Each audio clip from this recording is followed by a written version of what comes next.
So, since I began sim racing back in 2018, I've learned a lot about what makes you faster and what doesn't. And one of the most important areas to get right is how you prepare. Now, what's the saying? Fail to prepare, prepare to fail, something like that. And it's true. With sim racing getting ever more popular and basically more sweaty, the level is just going up and up and up. It's way harder now to be in the top 1% of sim races compared with, say, 6 years ago. And yeah, with that in mind, since I've been sim racing professionally for just over 6 years, I've been able to nail down to a T what it is exactly you need to include in your prep. And yeah, that's what we'll be looking at in this video today.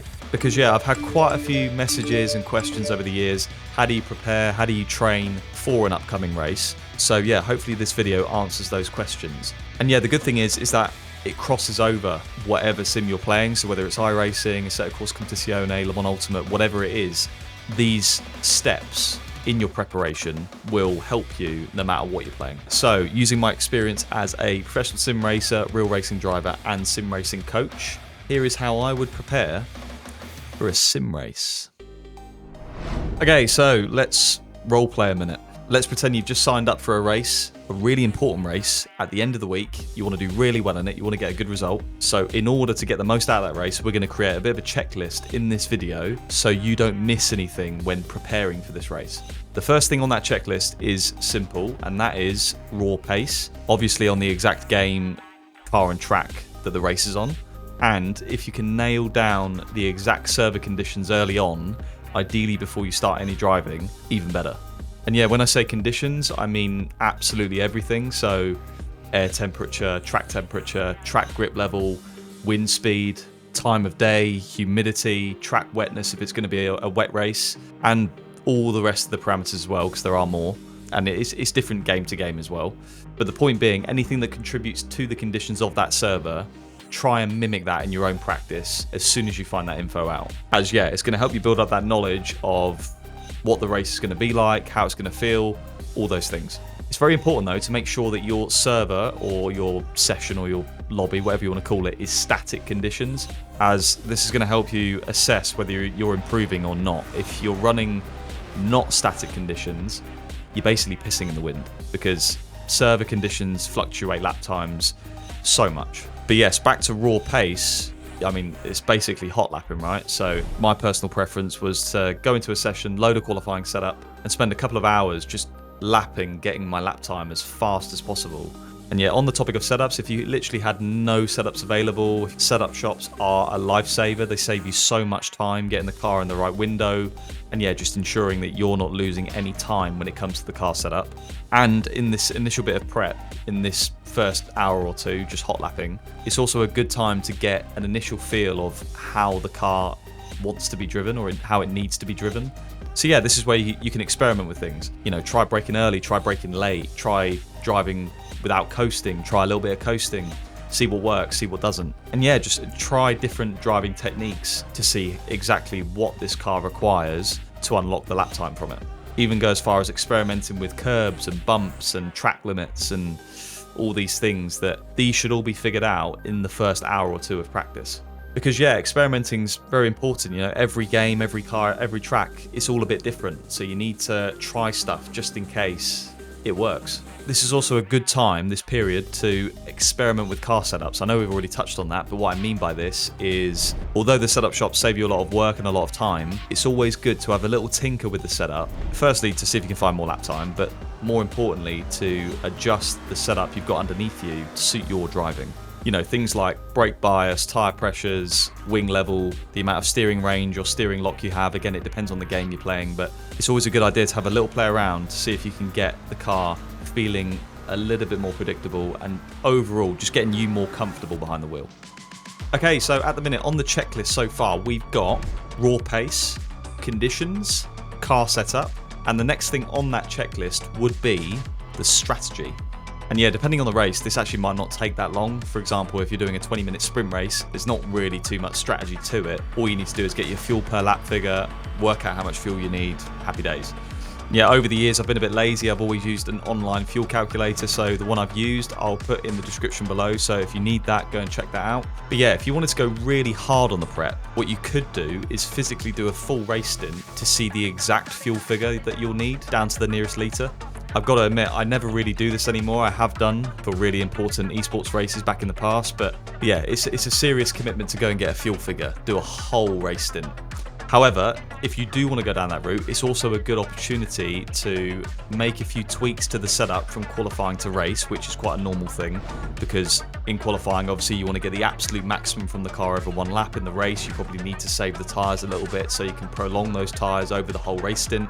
You'll be making changes, slightly less aggressive setup parameters in the race, maybe a little bit more wing to save the tyres over a longer race stint, whatever it is. Doing this gives you a chance to basically trial that stuff, do a long race stint, and yeah, whilst you're dialing all that in, you get your perfect fuel figure at the end, so you've killed two birds with one stone.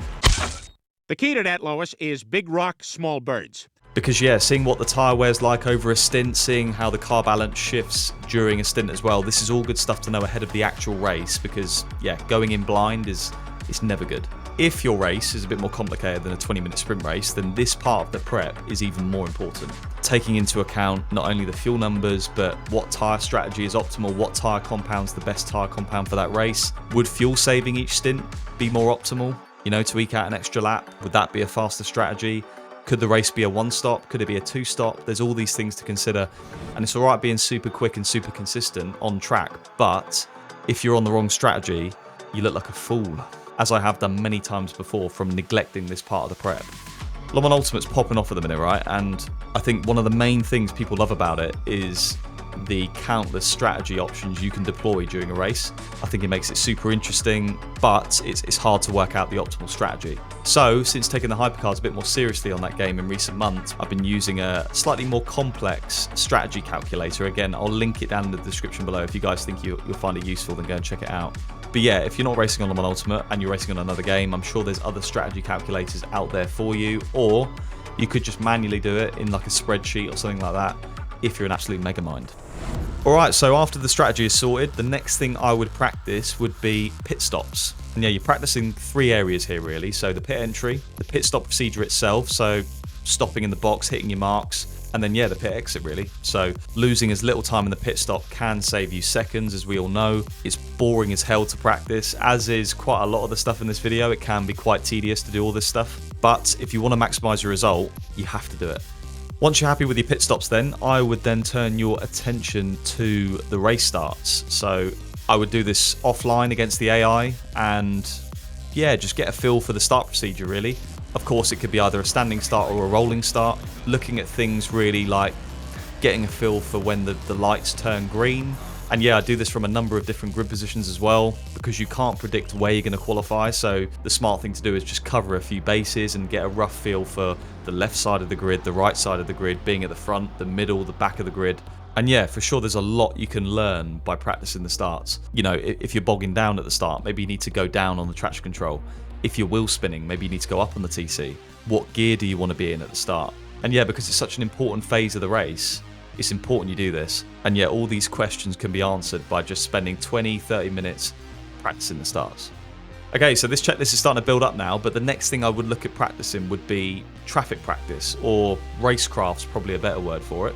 Again, using the AI, try and get a rough feel as to what it's like racing other cars, where you can overtake, where you can't overtake, have a few crashes with other cars. Again, that's what practice is for. You don't want to be doing that stuff in the actual race. And yeah, this particular segment is even more important if you're doing multi-class racing. Having an idea of the various closing speeds, for example, between Hypercar and GT3, knowing that stuff ahead of time is really useful. And yeah, this sort of goes for any of the stuff we've talked about, but if you're figuring all this stuff out in the actual race, it can be very daunting first of all, but it's also very overwhelming. So yeah, you're just more likely to f**k up basically. So yeah, again, it'll take you 20 minutes, but this will serve you very well ahead of your race. Right, once you've done all that, the only thing you need to do is go right back to the beginning and focus on the most important thing, which is raw pace. In other words, qualifying speed. It's no secret, if you qualify well in sim racing or real racing for that matter, you give yourself the best chance possible to convert it to a race result.